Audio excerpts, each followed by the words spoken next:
嚟到至多嘢講啊！如果你撳得入嚟呢條片嘅話咧，好明顯你就係精明嘅消費者啊！我估大家平時咧都有試過網上買嘢嘅時候咧，興合合買到去撳到去優惠碼嘅呢個環節咧，都會停一停諗一諗，究竟咧點樣去揾到一啲啱用嘅優惠碼咧？咁大家都應該試過就係上網 search 嘅話咧，會揾到好多過期優惠碼啦，又或者已經用完嘅優惠碼，或者根本上係揾唔到啦，其實非常之煩。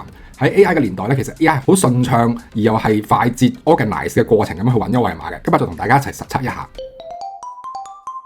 咁咧就呢度咧，我係用緊呢個優惠碼咧，唔係優惠碼，呢度用緊嘅呢個prompt 咧，呢個提示詞咧就係咧，我就係寫香港飛東京嘅機票，2個人2025年12月優惠碼，最多優惠金額排先咁樣。咁呢個我示範嘅啫，大家可以隨便改㗎。咁呢個盡量就係寫得詳細一啲，即係例如話你係想要咩時期嘅優惠碼啦，幾多個人啦。咁同埋咧，我幾中意咧係俾啲限制俾佢去排嘅，即係例如話我想佢排即係慳最多錢嘅排先咁樣，咁等佢量化俾我睇啊嘛。咁跟住佢就諗咗大概1分鐘到啦，咁樣咁就有呢個表啦。嗱咁我幾中意睇佢一個思考嘅過程嘅佢嘅思考。咁咧，因為佢思考過程入邊咧，我會見到佢揾過啲乜嘢嘅。咁其實佢揾過即係例如話係航空公司嘅官網啊，又或者係啲Klook啊嗰啲旅行網站啊咁樣。咁其實都算係幾闊嘅，即係佢揾到成幾十個網站咁樣啦。咁跟住咧之後啦，佢就總結翻俾我睇啦。咁就針對咧2個人咧就香港飛東京咁樣。咁佢有唔同嘅航班啦。咁跟住咧，價錢又幾多折幾多？咁如果加埋優惠碼嘅話咧，係嗰個最多優惠金額係幾多？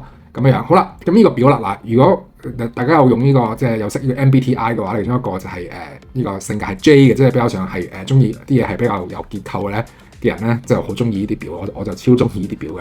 咁呢啲表咧，好啦，咁佢有列出咗啲乜嘢咧？列出咗首先就係最感人嘅，就左邊幾個優惠碼啦哇，真係好正。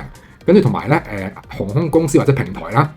咁有官網啊，嗰啲旅行嘅網咁啦，跟住好啦，呢啲就係啲細節啦。嗱，好重要，我覺得呢啲，即係呢啲咧，其實咧，我之後都有再去實測翻究竟佢呢啲係唔係 OK。我睇到有90%係 OK 啦，我唔敢講全部，但係90%係 work 嘅。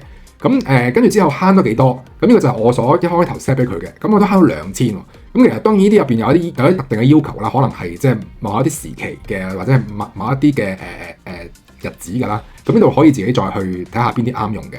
咁呢度咧就係都好嘅，就係佢可以列出究竟係由幾時至幾時出發先適用嘅。咁同埋設計係例如話適合係成班人去啊，即係或者咩信用卡咁樣。咁我覺得好似咁樣嘅表咧，其實咧一睇咧，你就會知道咧究竟用啲咩優惠碼啱用，同埋係究竟係乜嘢加乜嘢。即係可能例如話我係用國泰官網，跟住之後咧我再加埋信用卡嘅優惠咁樣，即係搭上搭咁樣去用。嗱，我自己本身咧係我冇呢個牌子嘅贊助嘅嚇。如果當呢個牌子見到想贊助我嘅話，歡迎可以聯絡我嘅。咁咧，我係食開買個牌子嘅雞胸肉嘅產品啦，咁係幾好食同埋又好易煮咁樣啦。咁跟住咧，就我有一次咧就去買嘅時候咧，準備落單嘅時候就喺 AI 度 search 下啲promo code啦。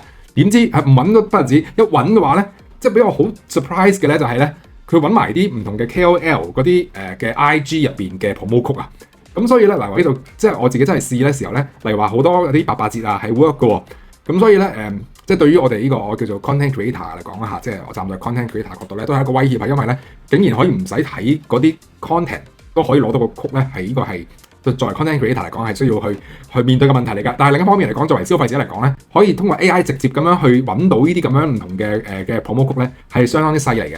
咁呢個大家即管可以試下。好，咁希望冇得罪任何 KOL啊。咁今集講到呢度，好，遲啲再慢慢傾，拜拜。